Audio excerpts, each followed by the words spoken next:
I feel incredibly honoured to have been asked to speak tonight at the launch of Art for Peace, a book that celebrates the significant work of the Graham F. Smith Peace Foundation, an independent organisation that, as I mentioned, and as everyone else has mentioned, that for more than 30 years has continued to support artists to unabashedly interrogate the status quo. And it's certainly worth noting that the timing of this event has lent this milestone an extra layer of relevance, of importance. Here in Australia, we are witnessing a period where censorship within the media, within academia, within the creative sectors is at crisis point.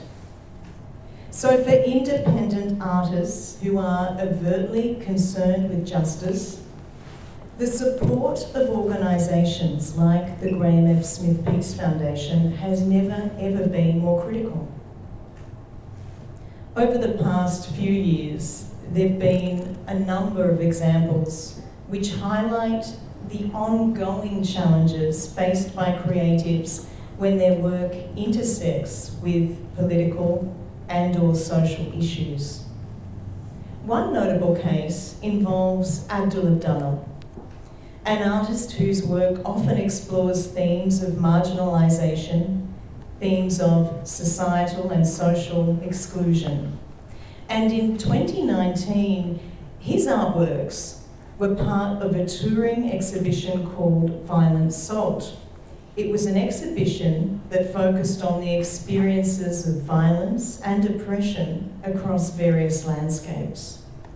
Two of Abdallah's pieces, depicting Australian soldiers with large, smiling emoticons, were deemed offensive by local politicians and by veterans groups in Mackay, Queensland. After significant political pressure, these artworks were removed from the touring exhibition. Another pivotal example that is incredibly important to cite this evening involves the Australian performance artist Casey Jenkins.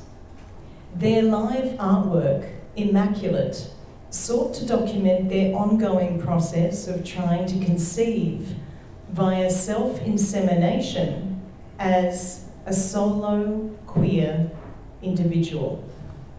Now, despite the fact that it's illegal in the nation state we know as of Australia to discriminate against someone based on their potential to become pregnant, to discriminate against someone based on their marital status, their gender, or their sexual orientation, this performance, which aimed to challenge societal norms around motherhood and the female body, faced considerable backlash. And it was ultimately jettisoned by our nation's official arts funding body, now known as Creative Australia. Although there was nothing illegal in Casey Jenkins' work or their processes, the funding body broke their contract with the artist, which paved the way for other cultural institutions who had previously programmed the work to follow suit. The rescinding of this financial and institutional support took a considerable toll on the health and the well-being of Casey. And although Jenkins ended up taking Creative Australia to the federal court, and they won, in the wake of the trial, our nation's official funding body has introduced what they refer to as an Audit and Risk Committee, whose tasks, according to the website, include managing what the organisation deems to be its highest risks, including those associated with individual projects. More recently, 3 actors from the Sydney Theatre Company faced significant backlash for wearing keffiyehs during a curtain call of Anton Chekhov's The Seagull. The actors, Henry Greenwood, Megan Wilding, and Mabel Lee, wore the Palestinian scarves to take a stance against genocide. They wore the Palestinian scarves to show solidarity with the people of Gaza. This action led to a flood of complaints which conflated Jewish identity with the political actions of Israel, hence falsely accusing the Sydney Theatre Company of anti-Semitism.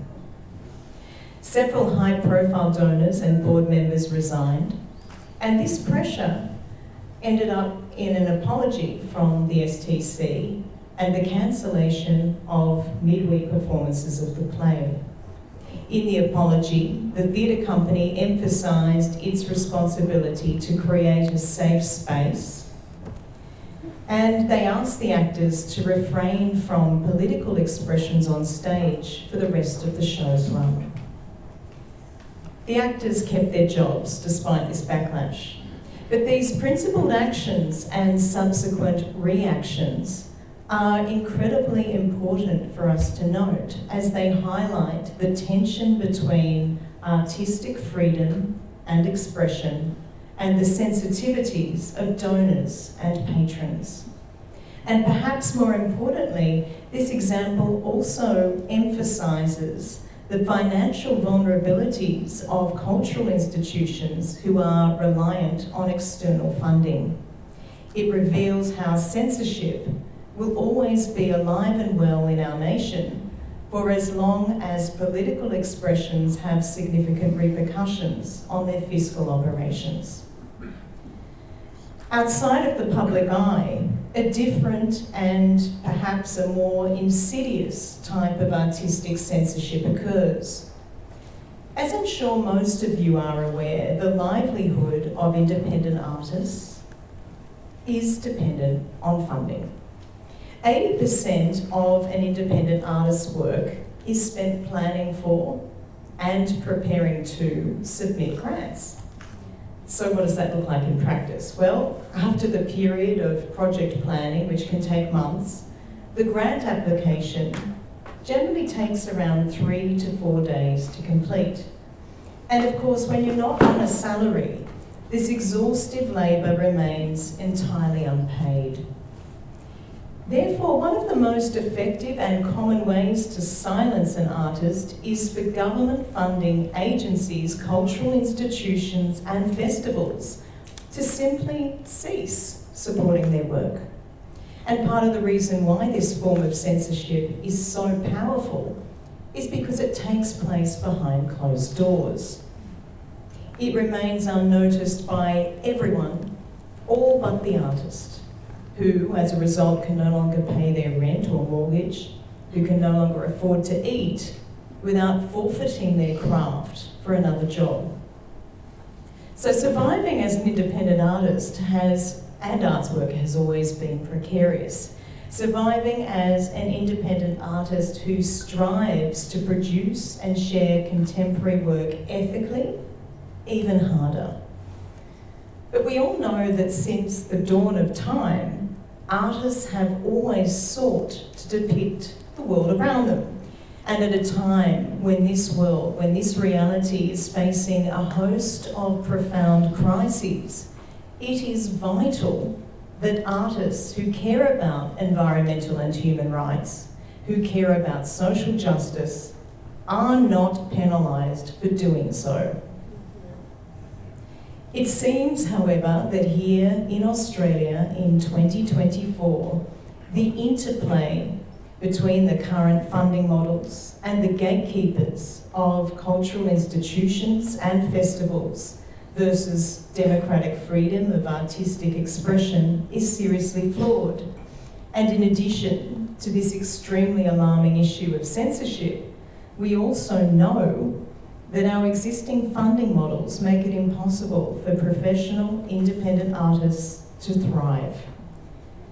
I like to believe that in essence, art is highly democratic, but the structures that we have in place here in Australia around the arts can make it exclusionary, can make it elitist. The precarity created by limited and extremely competitive funding structures is dangerous and it is unfair.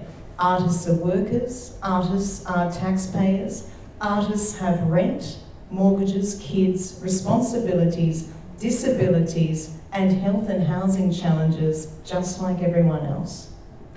Australia is a wealthy country. The latest figures from the Australian Bureau of Statistics show that the average Australian income is around $98,000.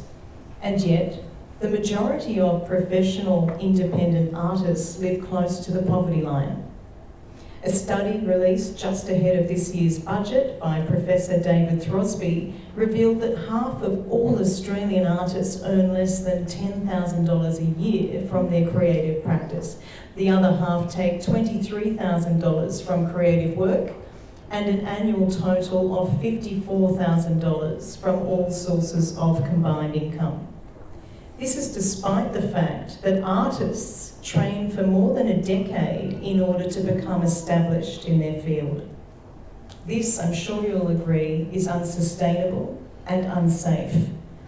I think it's time for us to commit to looking to the examples set in places like France, like Ireland, where the work and contributions of professional independent artists are valued by society, and in return, the financial well-being of those creative workers is met with a basic income.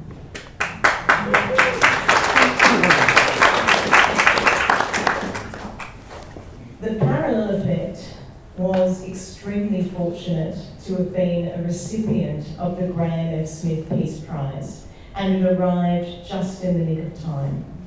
It arrived at a point when our collective had almost given up.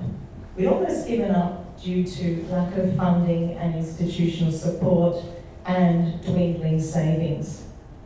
Artists find themselves in this situation consistently.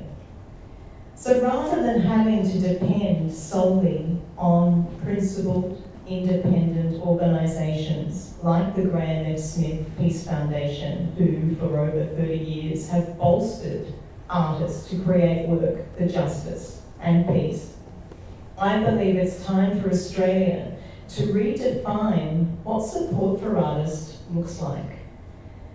Thank you, distinguished guests. Thank you, Leonie. Thank you all again. And congratulations once again to the Graham F. Smith Foundation for its significant work in this space.